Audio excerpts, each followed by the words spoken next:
until we achieve our goal until the end of life.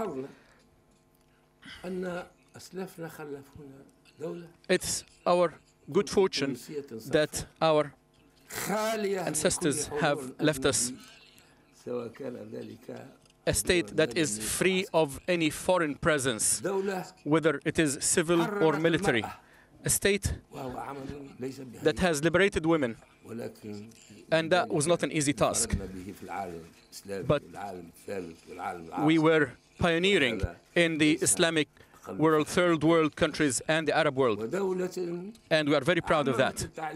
A state that has made education a public service. And thank God, I remember when the Tunisian state started in the early 50s.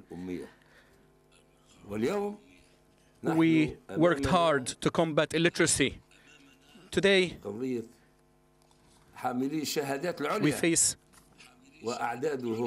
the task of those holding university degrees who are increasing in numbers day after day.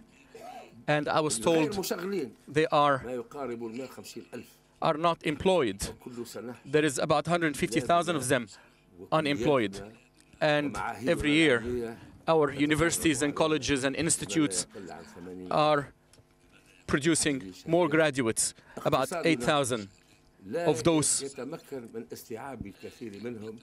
university graduates that our economy cannot absorb.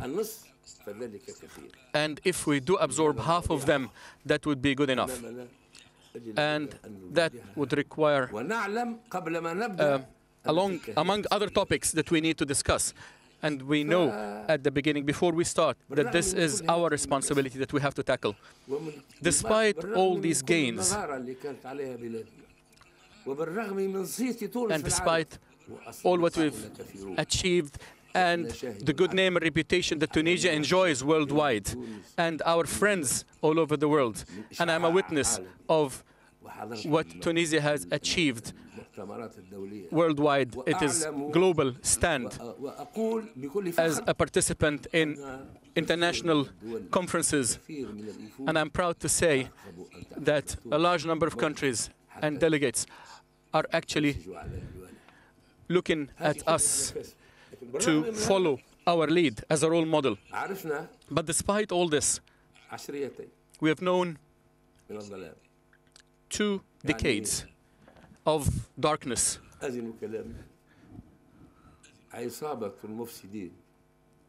Allow me to say that a gang of saboteurs,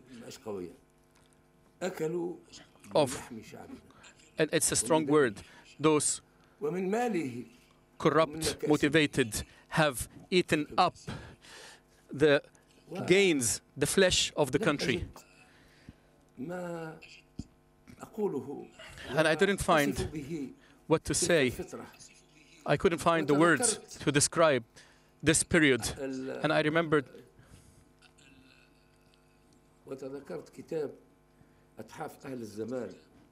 the book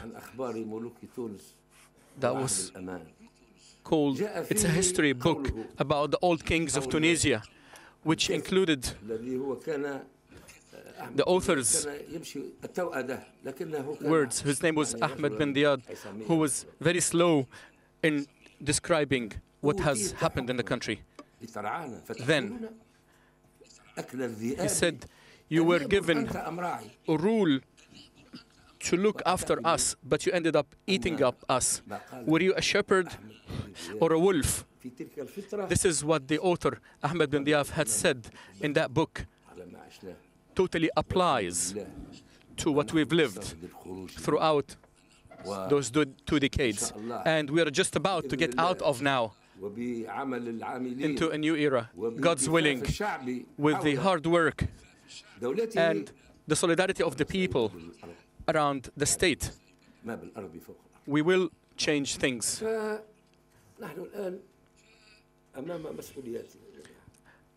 At this time, we're facing difficult responsibilities. As I said before, and a lot of colleagues here present know that in this government, which I'll be honored to head. All those who would like to leave, please feel free to do so. But all those who would like to stay and work, the door is open, and we will help each other and facilitate it. And we'll call on our people to help us and give us, at this short period of time, the benefit of the doubt. And then, after that, they will have the right to judge our behavior. What is our plan? What the President has said yesterday in his speech. Okay, all right, so live pictures there coming in from the Tunisian capital. The new Prime Minister, Beji Caid Sessi, holding a press conference. He said it's an honor to work with a group of Tunisians who had sacrificed much for the sake of the country. He said the new government will be formed in 2 days' time with the approval of the President. He said he also talked about the task ahead to reform many of the public services, especially education. He said the country is facing a difficult time, but he says those who want to stay and work can do so. So the Tunisian Prime Minister, Beji Caid Sessi, addressing a press conference in the capital, Tunis. Now, a bomb has exploded near a mosque packed for Friday prayers in northwest Pakistan. 9 people were killed after the remote-controlled bomb was detonated in Nowshera district. 30 others were wounded, and officials are expecting the number of fatalities to grow. Also in Pakistan, mourners have gathered for the funeral of the former Minorities Minister Shahbaz Bhatti. Security was tightened around Islamabad's main church where the service is being held. Bhatti was shot dead as he left home for work on Wednesday. He'd been calling for reforms to Pakistan's controversial blasphemy law. Well, our correspondent Kamal Haider has been following events in Islamabad. He joins us live now. Kamal, what more can you tell us about this bomb blast? Well, this explosion took place in Akbarpura, which is in Nowshera district, as you mentioned, not very far from Peshawar. The timed device, according to the bomb disposal squad, was placed inside a cupboard inside the mosque. Now, as the prayers ended, there was also free food that was being distributed, and that is when this timed device, according to the police, went off, killing at least 9 people and wounding up to 30, as you mentioned, in that particular city or district of Nowshera in Akbarpura. Now, most of those injured, wounded were rushed to the Lady Reading Hospital, where an emergency was declared in Peshawar city. And what about the funeral, Kamal, of Shahbaz Bhatti, the Minorities Minister? I mean, this is a very controversial killing, wasn't it? Indeed, and of course, that funeral taking place 2 days after he was shot. His body was kept at a local hospital here in Islamabad because some of his brothers were overseas. They had to get back in time. The service was held at a church in Islamabad. The Prime Minister, high dignitaries, foreign ambassadors were there.